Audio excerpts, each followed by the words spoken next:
केंद्रीय मंत्री शिवराज सिंह चौहान ने आज के बजट को देश के लिए हितकारी बताया। आगे उन्होंने कहा कि यह बजट विकसित भारत की नींव रखने और वैभवशाली, गौरवशाली, समृद्ध और शक्तिशाली भारत के निर्माण का बजट है। यह बजट किसानों, गरीबों, महिलाओं, युवाओं और मध्य वर्ग के लोगों के कल्याण पर केंद्रित है। यह उनके जीवन में क्रांतिकारी परिवर्तन करेगा।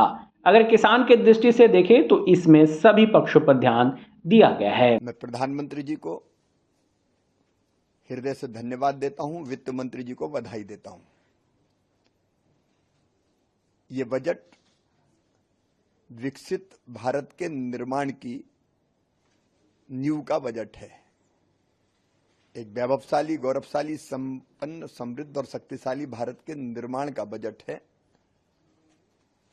और इसमें विशेषकर किसान, गरीब, महिलाएं, युवा और मध्यम वर्ग के कल्याण पर विशेष रूप से ध्यान दिया गया है। यह बजट इन सब वर्गों के जीवन में क्रांतिकारी परिवर्तन करेगा। ग्रामीण विकास और किसान की जिंदगी बदलेगा। किसान की दृष्टि से अगर देखें तो इसमें सभी पक्षों पर ध्यान दिया गया है। उत्पादन बढ़ाना, क्योंकि लाभ तब होगा जब उत्पादन बढ़ेगा।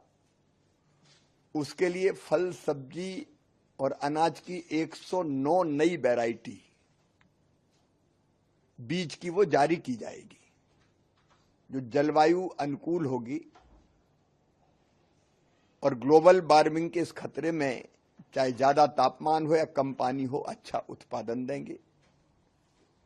न केवल उत्पादन बढ़ाने की बात है, अपितु लागत घटाने के प्रयत्न भी इस बजट में हैं।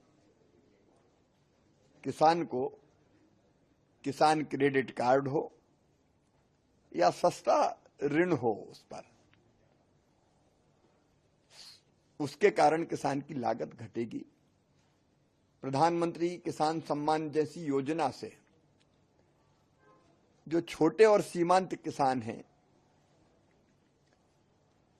उनकी लागत में कमी आएगी। इनपुट डालने का मौका इस राशि से उनको मिलेगा, लेकिन उत्पादन के ठीक दाम देने के लिए एमएसपी पर खरीदी सुनिश्चित की गई है। और अभी अभी जो हमने खरीफ की 14 फसलों की एमएसपी जिन दरों पर होगी, वो एमएसपी की दरें हमने जारी की थी। इससे किसान को ठीक दाम मिलना सुनिश्चित होगा। किसान को ठीक दाम मिलेंगे, लेकिन इसके साथ साथ इस बजट में एक बात पर विशेष रूप से ध्यान दिया गया है, उत्पादन की लागत घटाने पर। और उत्पादन की लागत घटाने के लिए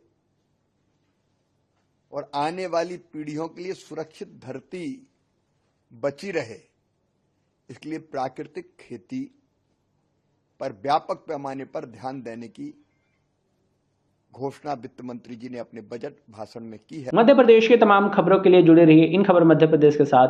धन्यवाद।